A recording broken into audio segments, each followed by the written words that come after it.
Please shut up. Please shut up. Everyone. Please. Please. Come on. Diamond Dallas Page there, welcoming us to the Diamond Mine talk show segment.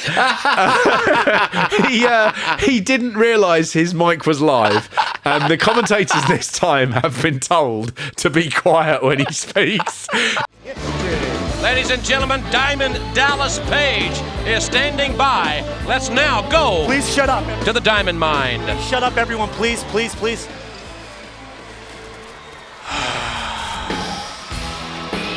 Come on. Are we live? That's right, you got Diamond Dallas Page here. Oh, please. Please shut up. Everyone, please. Telling what I believe are the Diamond Dolls who are with him. To shut up. Absolutely shut up. Good God! He comes out, says good God 4 times in this Diamond Mine section. Yeah. Basically does an intro to say, I won't be talking to any of the people in the main event. That's mad.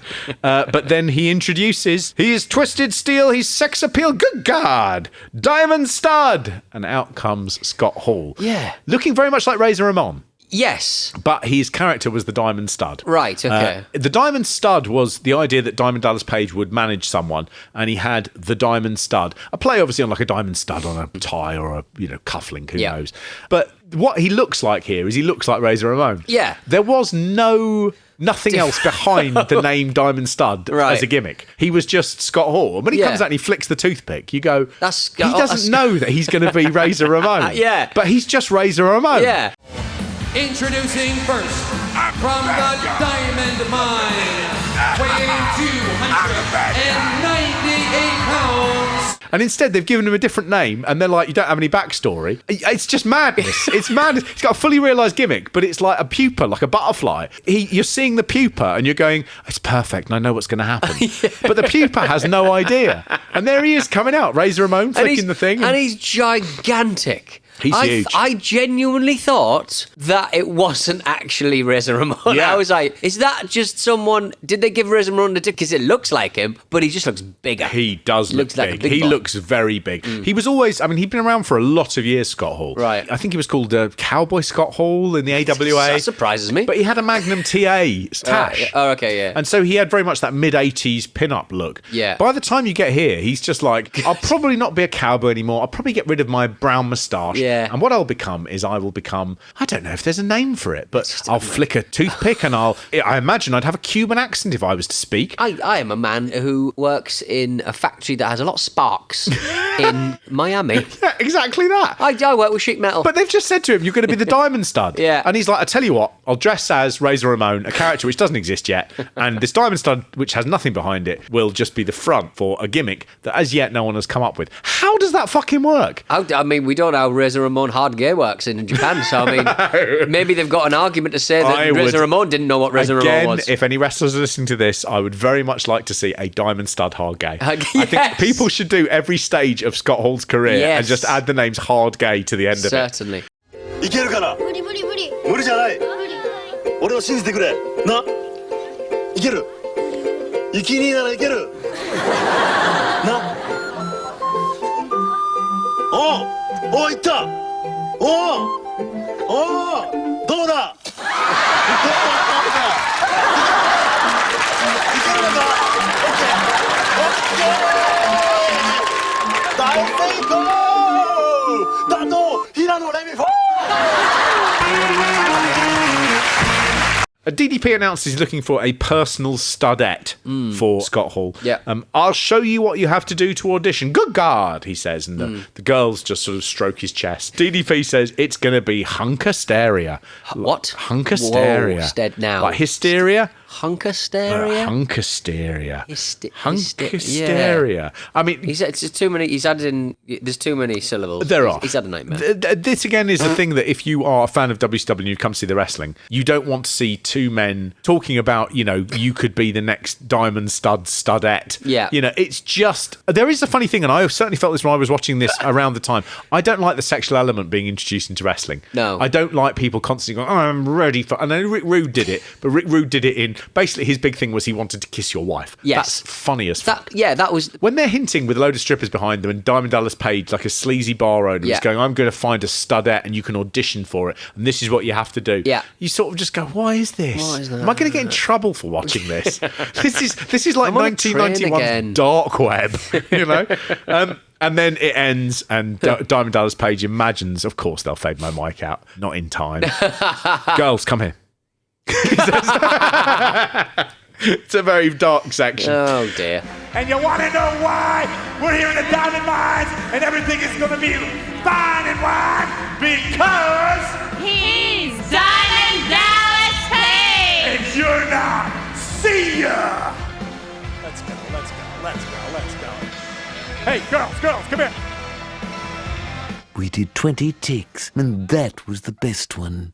The Thunderdoom cage match. Theodore Long is in a cage above the ring. It's between the two former WCW Tag Team Champions, Doom, Ron Simmons and Hacksaw Butch Reed. They're not friends no more. They aren't. They split at Wrestle War 1991. They can't stop talking about the football careers they had. It is unbelievable. Certain people, I think a lot of people played football and things, but Jim Ross has such a massive boner for Ron Simmons' football career, in the same way that he does for mentioning the Steiner brothers went to Michigan University. And this level of he is a legitimate athlete. Yeah. Don't worry about all the rest of the fucking shit you've seen on this. Although he does bring in Burt Reynolds as favourite wrestler as well. That's confusing. Strange. They retired his jersey at Florida State University. It's been documented. He, without a doubt, is Burt Reynolds' favorite wrestler. Reed, 278. Two-time All-American linebacker. Former Florida State Seminole. Has got to reach down. It's going to be the fourth quarter for him if he's not careful. I read an article the other day that Bobby Bowden mentioned that Ron Simmons was his first franchise player at Florida State. Yeah. Well, I'll tell you what. They retired Simmons' jersey at Florida State. He was the Sports Illustrated Defensive Lineman of the Year. Hacksaw Butch Reed. Butch Reed has taken back his old Hacksaw nickname, which he had in the mid-'80s. I don't quite know why that's coming out, because, of course, since then we have had Hacksaw Jim Duggan, who has become much more better known. Yeah. Again, you can't just nick someone. It'd like me calling myself the Viper Mark Haynes. Right. That's my nickname, the Viper. Isn't that also Randy Orton's nickname? Yes. But I may have used it earlier, actually, before he started. Teddy Long is in a cage. He is not happy being put in the cage above the ring. The commentators do mention that he must have known about it. They also say it's a miniature cage. It's not a miniature cage. Cages don't have a set size. No, it's a size for the mat for a It's actually quite roomy as well. It's by no means miniature. The best thing about this match, and this is the thing that I almost forgot to mention, and it's the most important thing about the match, is they all come into the same theme, right? So Hacksaw Butch Reed comes into the Doom theme, right? And then the Doom theme, it stops and is overlaid by the next theme, which is the Doom theme when Teddy Long comes in. And then the Doom theme starts and everyone cheers and Ron Simmons come in. But the way it's done is they must have had to line them up. It's not like they're restarting it. They've had to line up the same song 3 times to then sort of go, now, his music. And I thought, how fucking WCW is that? That they're all in Doom. Yeah. They've all moved on. But we haven't decided who's got the rights to the theme tune So song all yet. 3 of them are having the Doom. Give it Nikita Koloff. It goes like that, and you boo, boo, yay! It doesn't help. Introducing first, from Kansas City, weighing 275 pounds. All-American honors. You got to turn your attention to Ron Simmons. Ron Simmons looks $1 million here. Yeah. He just looks absolutely phenomenal, like a guy who has been stuck in a tag team and suddenly they've said to him, we're going to open the doors and whichever of you runs hard and fast enough is going to be the star. And Simmons, he knows he's the star. He's been groomed to be the star. He's spent 2 years on the road in house shows, kept off TV. They're just building and building and building. He's had a bad run in Doom that then turned into a good one when they unmasked them and they began picking up much more momentum. And he can see this as being, this is the moment. If I'm ever going to break out and this is going to happen, now is the time. Yeah. And he is phenomenally powerful. I wouldn't say it's the greatest cage match by any means. Cage matches are limiting by their very nature, and the two men are both big, powerful, brawny men. There's not a lot of back and forth that you can do other than I am in charge, no, he is in charge, no, he is in charge. The double cage thing really annoys me, right? The first cage is there to stop interference. Yes. So that should be enough to stop Teddy Long interfering. But then he interferes. And he's in a fucking second cage. That's like a second condom, right? Got a condom over... No, Stone Age, never do that. Never do that. They rub against each other. Ron Simmons and Butch Reed are in the cage. That is a condom. Yeah. Teddy Long is in a small miniature cage. Not miniature. That is a femidom. That is the coil. There must be a 1 in 20 million chance that you are going to get pregnant in that scenario. And yet, somehow, Teddy Long manages to throw. Why am I ever going to trust another cage in wrestling as long as I live? Because they have ruined the business. They've ruined the kitchen. Ruined the business. What I like about it is Ron Simmons obviously defeats Butch Reed thanks to Teddy Long throwing a chain.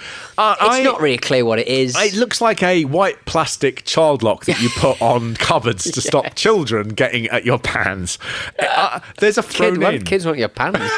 What's in them? You wait till you have a kid. That's all they fucking want. Pans. That's all they want. There's a couple of things I've seen in WCW that they've used as foreign objects that are the sort of knuckle duster. One of them is it's like a plastic loop there and a flat plastic disc on the top. Oh, like a shit. Why don't I just use something that looks like a knuckle duster? Why not use something? I mean, they all look so odd. This thing is, they say it's a chain, but it's got two white bits on the end and a sort of thick white bit in the middle. And Teddy Long is throwing it, and he knows for a fact he has to get it in the cage, and if he doesn't get in the cage, it's fucked. Yeah. So he very timidly throws it out of his cage, knowing full well if he throws it too hard, it's going to go out the cage. Look, the cages is a perfect example. It would have been easier not to have him in that little one above the ring. Yes. They've added an extra level of not only risk and complexity, but also of just too much. And also, much. But he's just watched the Wizard of Oz bollocks, and he's thinking, right, they've probably been concentrating on that, and that looks terrible. So I am scared that I'm going to be dropped on my fucking head. Exactly. Now, you got to watch out running. Reed missed the roundhouse. Oh, yeah. Fine busted. Yeah. He got him, baby. He got him. Until this point, Ron Simmons had not existed really in any other bubble other than with Butch Reed. And so what this was they needed to get him over strongly so that they could go, that is over, and now we can move on into making you a star who is not just the black man with the other black man or the black man who has a beef with the other black man. Yeah. It was really important to do. It slightly helped them in that Butch Reed left very, very shortly after this. But he pretty much drifted out of wrestling at this point. And Ron Simmons would go on to have a brilliant couple of years after this. What they should have done is they should have had him win very decisively. They didn't need interference and things like that. They should have just had Ron Simmons go out there. And this is one of the few matches in it. It was good, it was competitive, but it'd been great if all the other short matches had been ditched. We'd have had some longer matches, and this one had just been Ron Simmons absolutely storming through Butch Reed. You knew he was the future and Butch Reed was the past. You might as well have made it emphatic and stuck a rocket under Ron Simmons at this point. I love Ron Simmons. This match I would never really want to watch again. No. Well, quite short. Under 10 minutes. Don't put yourself up. What have you got? Only 20 minutes. 10 minutes. It felt longer than that. Pete, congratulations to Susan Moody of Arlington, Kentucky. No idea why. They don't then explain what she's done or what the prize is. WCW is poorly run still. And enter for a chance to win a prize in the $50,000 SuperBrawl sweepstakes. You could win not one, but 2 GMC Jimmy trucks, 1 of 5 Fisher camcorders, 1 of 1,000 WCW sunglasses. Send your name, address, age, phone number, and opinion too. Yes, you can chat to Sting and all of the stars by ringing a number that they don't read out or show on the screen. Can you? Cool. Great. They also have a little bit on this bit where Tony Schiavone is with Tom Zenk and Missy Hyatt. Yes. Tom Zenk says, I've been injured, but I wouldn't miss this to the world. You never see him again in the whole thing. Absolutely no point in bringing him out, really. But they have a phone poll where they say, do you want Missy Hyatt to do an interview in the dressing room? And 60% of people say yes. That means 40% of people have said no, which is it's too high a no proportion. Just lie. It's meaningless. Yeah. Missy Hyatt is a character that from the limited appearances on WCW, she just comes on and she's horny. Yeah. And she wants to see men in their pants. Yes. And that's her character. Do you know what this is based on? No. This is based Porkies? on I don't fucking know. This is a weird decision by WCW. So I think what this was based on in terms of do you want to see her go into the dressing room? It was largely because she did one at the last pay-per-view we saw, Wrestle War 91, where she went in and Stan Hansen chased her out. Yeah. And there was common consensus is that is one of the few bits in WCW doing funny that ever worked. So they've immediately gone, let's go back and do that. But underneath it here was a much bleaker thing. Right. So in it, Missy Hyatt is sort of saying, I think, it's about time that a woman is allowed to do a man's job. Yeah, she keeps yeah. on saying. What this is based on is an incident from 1990, a year before this, where a journalist for the Boston Herald, Lisa Olson, she alleged that she was sexually harassed by the New England Patriots football players when she went to do an interview in the team's locker room. Right. She sued the team. The players she implicated were fined by the NFL after it did its own investigation. The incident is considered by many to be a watershed moment for women in sports journalism. Right, so it's them trying to roll back the... Well, what it is slightly is they're mocking this, where Missy Hyatt is a pushy sports journalist who has absolutely no business being in the men's locker room, who is constantly going on about how she wants to get in there. And when she gets in there, she's harassed. And so the historical context of why these things happen is a load of old fucking men sitting there going, what we should do is the woman who went into the dressing room. Yeah. Well, Missy Hyatt will do that, and she will get sexually harassed by discussing Stan Hansen. And it's this weird thing about going, that'll tell her. Yeah. That'll show her.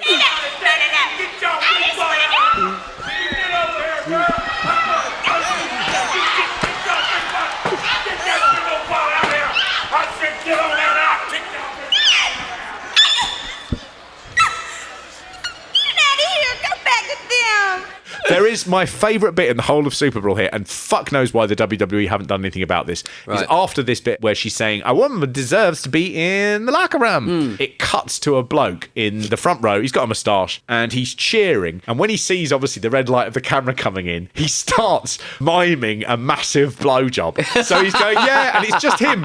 There's a shot just of him, full body. He's got a real curve on it. Like it's, I know, like a whale's cock or something. It's a real thing. He does it so well. What a typical sports arsehole. It's a really great moment. And it's just, I did look at it, I did think, fuck me, that is amazing that no one has bothered to go, can we lose 2 seconds there? Clip that out? Proper good. On the Turner Home video, we lost a whole hour.